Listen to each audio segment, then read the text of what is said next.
Hello chess friends and welcome to Jozarov chess channel and welcome back to the FIDE chess.com Grand Swiss tournament in 2021. We're now in the round 7 and of course we're following now the match game between the two leaders of the super event. We're following now the great match game between Alireza Firouzja and Evgeniy Najer. So Evgeniy Najer may be a little bit of a surprise in this super event, but he deserves really his place at the top. He played so far outstanding chess, and with all of the respect to the Evgeniy Najer, I think still that Alireza Firouzja is of course the top favorite in this match, and Alireza Firouzja has to make now a win out of this game in order to have really great chances to win the super event, because this is now such an important tournament for everyone, because who is winning this super event will make it to the candidate in 2021. So it's an opportunity you simply don't miss, so that's why it's a must-win situation here for Alireza Firouzja, especially because he's now playing with the white pieces. So as I said, if Evgeniy Najer wins this match game also, it will be of course fully deserved, but as I said in the beginning, I thought simply that Alireza Firouzja was the favorite to win this match game. So it was now wild game. Be prepared. Really, this was not a one-way ticket as we expected. That this game was really dynamic with opportunities also for Evgeniy Najer, with opportunities for Alireza Firouzja. So it was really an incredible game. So let's check out now what happened. So Alireza opened with the move e4. Evgeniy Najer played e5, and here after move knight to f3, we have now the Petrov defense, the Russian game, with the move knight to f6. What black is hoping for is an equal game. Black is hoping for this continuation, maybe something like knight to e5, then d6. Maybe you get this one, knight to e4, and then after something like d4, d5, the game becomes symmetrical, which means most of the times this game should end in a draw. But that's why I liked here Alireza's choice. After move knight to f6, Alireza played an asymmetrical pawn structure immediately. He's getting more and more dynamic game, I think, with this move d4 instead of taking on e5, and that's exactly already where Alireza is showing that he simply wants to win the game. He's not choosing the symmetry, he's choosing, as I said, an asymmetrical pawn structure, which can create of course more dynamics for both sides. So after move d4, we have knight to e4, and here you see after d takes e5, the pawn structure is not symmetrical. White is a pawn majority on the queen on the king side with this 4 versus 3 situation, and of course black can probably have his fun by creating some pawn majority attacks on the queen side. Black is also a 4 versus 3 on the queen side. So here in the continuation we have d5, and Alireza is not reacting, because if you take e takes d6 en passant, then bishop to d6, you invited basically your opponent's piece into the game, so that's nothing special here. So that's why Alireza simply continues his development with the move knight to d2 and challenges of course immediately the very well placed knight on e4. So here we have knight takes d2, bishop to d2, bishop to e7, and c3. The main problem and the main strength actually in white position is this pawn on e5. You see, it's such a great pawn because it creates of course a space advantage for white in the continuation of the game, and you won't have to have spaces when you're playing chess, but it can be also your main issue, because if this pawn gets further and further attacked, if this pawn is taken maybe, then you simply will lose the game because black is simply up a pawn. So as I said, there is really something special about this pawn on e5, so the whole battle will be really around the e5 square. That's actually the beauty of this game. Be prepared. This will be, as I said, simply a battle around the square e5. Here in the continuation we have c5, which is a great move by Evgeniy Najer. He gets his space advantage now on the queen side. So bishop to d3, look at this bishop pair. Evgeniy Najer doesn't have any more than knight here on f6, which was traded off here on the square d2. So you see white's pieces are aiming really towards the king side with the special pawn on e5 with the space advantage on the king side. So it's obviously a simple attack here for white towards the king side. So here in the continuation we have knight to c6, we have castling, and now bishop to g4. As we said, bishop takes f3, knight to e5 is now the main threat. So again, it's a direct attack against the e5 square. That's why rook to e1 is pretty much a forced move here by Alireza Firouzja. And we have now queen to d7, h3, kicking away the bishop, bishop to h5, and now queen to bishop to f4, cementing further the position around the square e5. As we said, this is now a simple battle, and the move h3 was actually of course a great tempo against the bishop, but now we can actually play also with our bishop on h2, maybe on g3, and then the bishop cannot be attacked by any minor piece, by any pawn. So that's why we can stay active with our bishop, but we're also supporting here from white's perspective the e5 square. So here comes already maybe the slightly inaccuracy by Evgeniy Najer. He plays now the move queen to e6.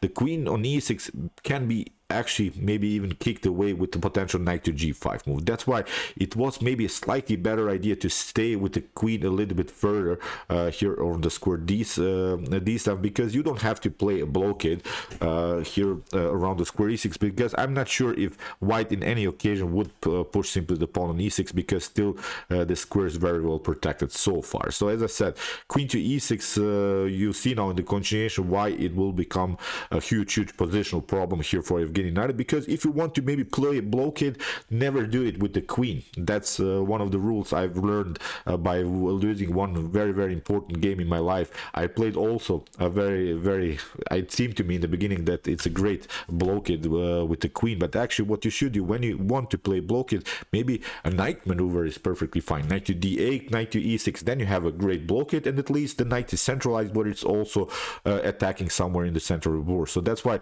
be careful sometimes when you do blockades with the queen, because the queen can become, of course, an object of your opponent's attack. So queen to e6, bishop to e2, we have now castling, and now after queen to d2, here Alireza Firouzja has finished his development. He has now connected rooks, has now great activity, and has now, I think, a slightly better position. Again, here Evgeniy Najer plays maybe not the best of moves. He was probably scared of this tactics. Actually, here you have to play h6 and maybe do the same like Alireza did. Maybe play something like bishop to g6, then afterwards, and then you still have escape routes to escape to play your bishop here on a very active square. And the problem is with the move h6, white can never play the move knight to g5. So if you have played your queen to e6, you have to protect your g5 square, because with the move knight to g5, the queen gets in more and more danger. But probably Evgeniy Najer was scared because of this continuation, knight to d4. But that would be actually a great continuation here for black, because it seems so that the bishop is hanging, because the knight is also attacked. But that's exactly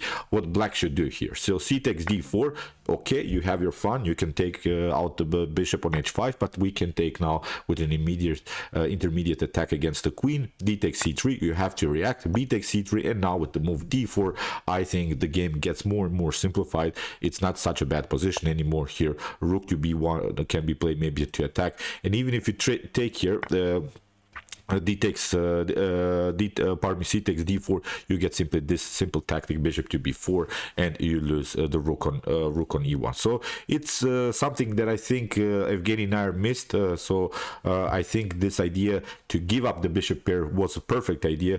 So instead of that, he played a bishop to g6, and now with the move rook to d1, we see that the problem is now the weak square on d5. So that's why you have to protect it here. Evgeniy Najer tried this one, but that's actually what Alireza probably wanted to happen, because he can still play the move knight to g5. And as we said, the pawn was the main issue, but you can really not take this pawn in the continuation. Evgeniy Najer tried here bishop to g5, and you cannot take the pawn, and you cannot take it with the knight. That's the main issue. Let's see now the continuation. After queen to e5, you get simply this one. f3, you have to move the bishop again, and then you get the simple tactic. Bishop to c4 comes with a discovered attack. You have to move the queen, and we can simply take out here the pawn on d5.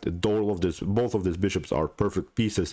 They're very active. The game is opened, which is very good for the bishop pair. When you want to play an open game, you should really have your bishops on the board. So now it's a perfect position for both of the bishops. Even if you play knight to e5, it's not even better. Again, f3, you have to you have to retreat with your bishop, and then f4, again a similar tactic will happen. Bishop to g4, again you have to move, and now same position happens. Queen to d5, rook to d5, and again we have an open game with the bishop pair. Here the pawn is saying we can play a rook better, we can occupy the 7th rank. Strategically, in my opinion, black is simply lost. So here after move bishop to g5, that's why d4 by Evgeniy Najer, but it comes a little bit too late, I think, because after bishop to f1, now we have also attacked this very weak bishop on e4, queen to g6, and now queen to f4. Here in the continuation we have bishop to c2, and now rook to d2. If you take something, d takes c3, d takes c3 will happen, and the cool part about this pawn is that it's still controlling very important squares for the knight. The knight would love, of course, to jump here on d4 and control the center of the board, but so far it's not possible because the pawn is very active here, and now the bishop is a little bit loose on the board. We can also, in one moment, not immediately, maybe use a breakthrough with the move e6. So far, as I said, it's not possible, but you should always consider this move e6 with an actually, I think, break the position for white and open simply great the position for the bishop here, maybe with preparations to play bishop to c4 and then e6. So here in the continuation, after rook to d2, we have rook to e8 played by Najer, bishop to h4, and here king to h8. Maybe here finally it was time to get rid of the space advantage of white with the move f6. Probably the game would lead into this complicated line with bishop to c4, after king to h8, after potential e6. Still, I think black can play sort of a blockade idea with the move knight to e5. But actually, when I analyze the game at home a little bit, the engine suggests here even a wild move, rook takes e5. It's really sick, brutal exchange sacrifice in an early stage of the game. So it's a complicated game. Maybe it's something worth to study for yourself at home. So as I said, at least my Stockfish engine at home suggests this line, but this is simply too complicated to play with the bishop pair against the rook and the bishop with this advanced pawn. I'm not sure who would win the game. So here, after move bishop to h4, we have king to h8, which wasn't, as I said, the best of moves by Najer, and now comes the move f3. Again, a critical moment now happens in the continuation. a6 by Evgeniy weakens a little bit the pawn structure on the queen side, and here Alireza Firouzja smells some blood because he plays immediately bishop to f2. Bishop to f2 is attacking now both of these pawns, and the problem is now, after this one, you see, even if you try to undermine the pressure by playing d takes c3, here the problem is now, after b takes c3, there is not an easy way to protect these pawns. Even if you try b6, then you're losing your a6 pawn. So now with these two bishops aiming towards the queen side, again, black has really serious problems in the continuation of the game. So after move bishop to f2, we have rook to d8, rook to c1, attacking the bishop, and now Alireza simply takes out one pawn. We have now a3, first protecting his pawn here. Here in the continuation, we have bishop to a2. Even if you try to protect this pawn like this, of course your bishop is saying you have lost the connection between your queen and the bishop. So far this pawn on d4 cannot be protected. So that's why bishop to a2, Alireza takes. Here Evgeniy plays a temporarily pin, but it's not such a huge problem because still with rook to d1 everything can be protected. So we have here rook to e8, we have a king to h2, getting out of the range, getting out of the pin.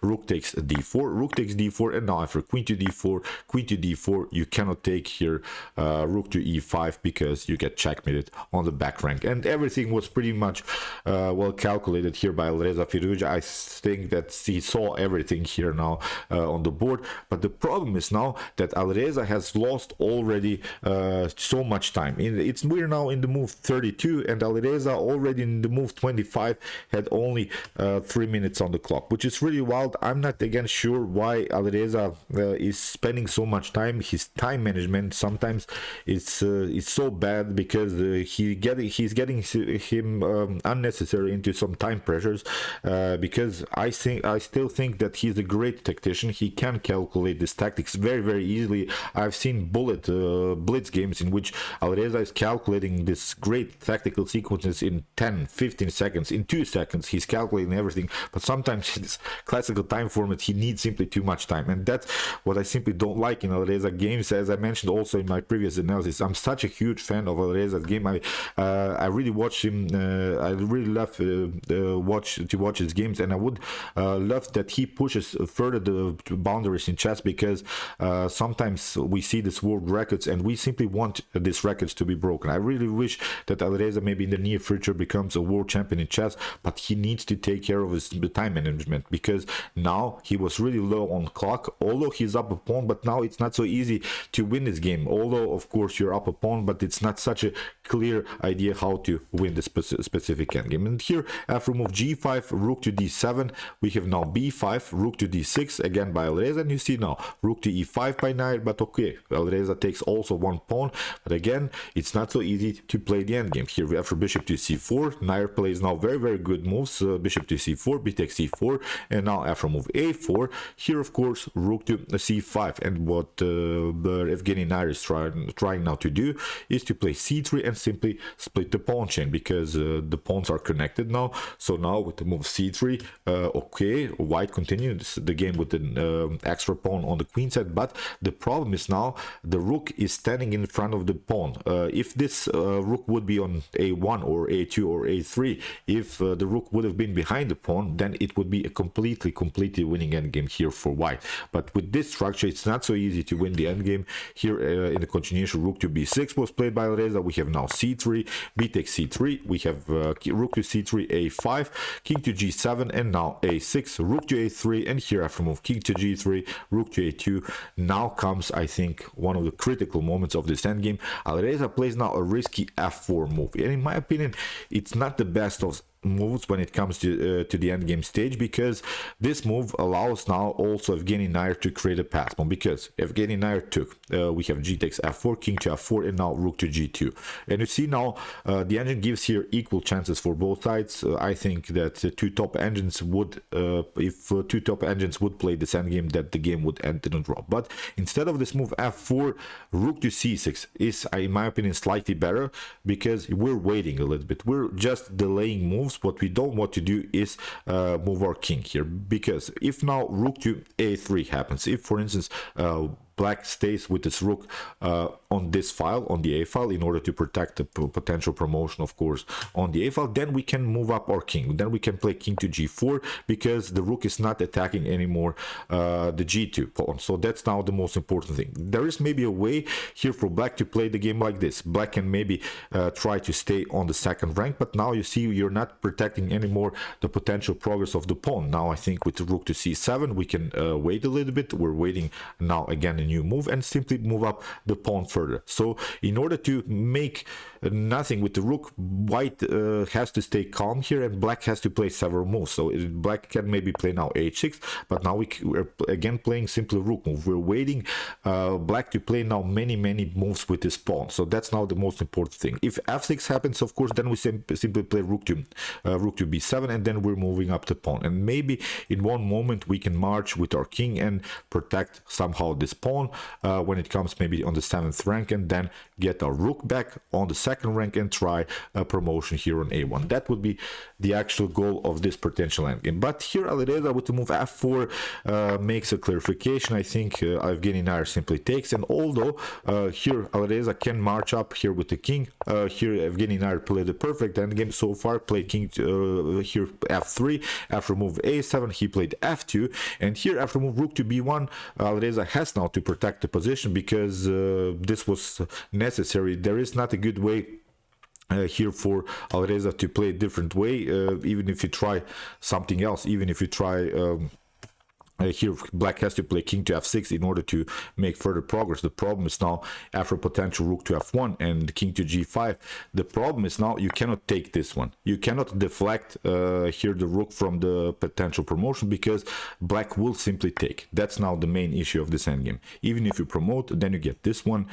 And you see now the queen will be taken in one particular moment, will simply take out this pawn, and suddenly black is winning. So that's why after move rook to b1, Evgeniy Najer should have simply played king to f6, and the game would end in a draw. But what Evgeniy Najer did is really wild. He played f1, the promotion to queen here, and suddenly white is winning, because Alireza simply takes. And the problem is now the king is cut off. In one particular moment we will simply also play a promotion. So this move f1 with the promotion to queen was simply a huge blunder by Evgeniy Najer. Instead of this move, he should have played simply king to f6, marching with his king towards the king side. And I'm not sure what happened, because still Evgeniy Najer in this particular position had like 15 minutes on the clock, because after move 40 both players get extra time on the clock. So after this move rook to b1 by Alireza Firouzja, Evgeniy Najer, as I said, had 15 minutes on the clock, so he could have calculated this in a very good way, but unfortunately for him, he played now the move f1, as I said, the promotion. We have rook to f1, and suddenly here Alireza is winning. So after move rook to f1, here Evgeniy Najer played rook to b2. We have king to a8 by Alireza, rook to b3, attacking the pawn. But now, of course, here Alireza plays rook to c1. The problem is you can really never take, because we're simply playing with our king, and then we can simply promote here. We can play behind this pawn, rook to a1. Then we can simply play king to b2, and in one particular moment we'll have a clear promotion here on a8. So that's why Here king to g6 was played by Najer. We have rook to c7, we have h5, rook to b7. You don't want to trade off, of course, here the rooks, so that's why rook to h3 was played. But now a brilliant move again by Alireza, rook to b6, king to g5. We have now this idea, king to b7, rook to a3, and as I said, again we're getting on the a file. That's now the most important thing, rook to b3, and here king to c7. In this position Evgeniy Najer resigned. So the main issue was this move f1, the promotion. As I said, instead of this move, king to f6 was probably a draw here for both sides, but unfortunately for Evgeniy Najer, he missed it, and which means now Alireza Firouzja won the game, and Alireza Firouzja has now a clear lead in the continuation of the tournament. He has half a point more than Maxim Vachilagraf, who only played today a draw. So really wild stuff. Time management for Alireza Firouzja. He plays really great chess, but sometimes he gets into unnecessary time trouble. Here Evgeniy Najer had really good time management, but he unfortunately missed a simple tactic. I'm not sure what happened. So as I said, it was a good win here for Alireza Firouzja. I think Evgeniy Najer deserved his draw because Alireza didn't play his best endgame. So unfortunately, as I said, the Russian Grandmaster lost the game. But as I said, I really love Alireza's game.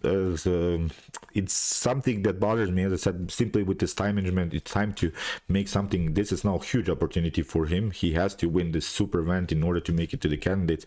Now with this win, I think he's more relaxed. Maybe in the near future we see even more relaxed Alireza Firouzja. Maybe he can also now finally start to play even more dynamic chess games. So okay, I hope that you enjoyed this game. I really enjoyed it a lot. If you want to see more games from this super event, check out my coverage so far with some great games also played by Alireza Firouzja, and also some great games by Alexei Shirov if you want to watch. So if you want to see maybe the top engines battling it out in their best chess games, check out my Comment at Chess Games Played by Computer series with some great games played by Stockfish, Alpha Zero, Lila Zero, and many more. And if you like this content, don't forget to subscribe to my channel.